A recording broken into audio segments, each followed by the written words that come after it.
Ya, pemirsa, hingga saat ini proyek revitalisasi stasiun kereta Kebayoran, Jakarta Selatan terus berlangsung. Hal ini diberlakukan untuk memenuhi tuntutan layanan publik terhadap moda transportasi yang semakin tinggi. Dan informasi selengkapnya akan disampaikan oleh reporter Pramadika Samudra langsung dari stasiun Kebayoran. Mungkin Anda bisa menjelaskan perkembangan proyek revitalisasi stasiun Kebayoran ini sudah seperti apa? Ya, baik Kevin Egan dan juga pemirsa, saat ini stasiun Kebayoran memang sudah dapat digunakan secara penuh atau secara optimal, hanya menunggu pengoperasian 3 lift yang saat ini sedang diperbaiki. Dan Kementerian Perhubungan akan meresmikan 3 stasiun komuter lain di ruas Tanah Abang, Serpong, Maja pada esok hari. Ketiga stasiun itu adalah stasiun Kebayoran, stasiun Parung Panjang, dan stasiun Maja. Dan revitalisasi ini dilakukan agar stasiun dapat menampung trafik penumpang dalam jumlah yang lebih besar. Di stasiun Kebayoran sendiri revitalisasi sangat terasa, Egan dan juga pemirsa. Revitalisasi meliputi renovasi gedung, memperpanjang peron, menyediakan toilet, ruang tunggu, musola, dan juga ruang ibu menyusui atau nursery room, dan tempat parkir yang luas. Di samping itu, KCJ juga melakukan sterilisasi stasiun dari pedagang asongan atau pedagang kaki lima dan memberlakukan sistem tiket dan pintu masuk elektronik sehingga hanya calon penumpang yang berada di areal stasiun.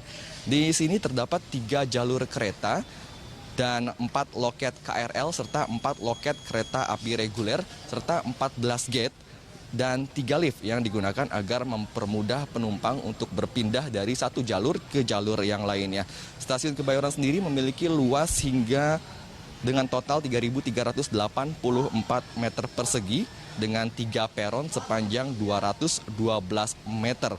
Stasiun ini dibangun 2 lantai dan dapat menampung hingga 6.609 penumpang. Dan dalam seharinya, stasiun Kebayoran dapat memberangkatkan hingga 50.000 penumpang atau meningkat hampir 5 kali lipat jika dibandingkan dengan sebelum revitalisasi yang hanya dapat memberangkatkan 10 hingga 12.000 penumpang per harinya.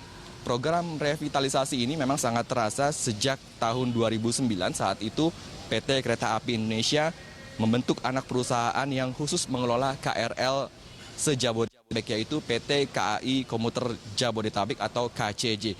Satuan Kerja Pembangunan Double Track dan Jalur Ganda Kereta Api Tanah Abang Merak sendiri, yaitu di stasiun Parung Panjang juga dibuat 2 lantai seperti stasiun Kebayoran, namun stasiun Parung Panjang dapat menampung ataupun dapat dijadikan sebagai depo untuk menginap kereta api.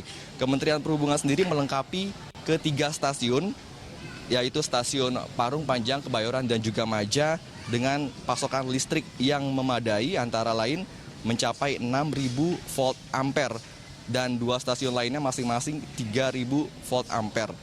Dan dengan program revitalisasi ini diharapkan akan membuat warga Jakarta dan warga di kota penyangga seperti kota Bogor, Bekasi, Depok, dan Tangerang dapat menggunakan KRL sebagai sarana transportasi utama. Stasiun Kebayoran, Parung Panjang, dan Maja saat ini melayani 10% dari total pengguna KRL di Jakarta yang mencapai 820.000 hingga 840.000 orang per harinya. Dengan 988 perjalanan per hari pada tahun ini dan akan terus ditambah pada tahun berikutnya, pemerintah pun optimis KRL akan menjadi tulang punggung transportasi publik di Jabodetabek, mampu mencapai target yakni 1,2 juta penumpang per harinya pada tahun 2018. Kevin Egan.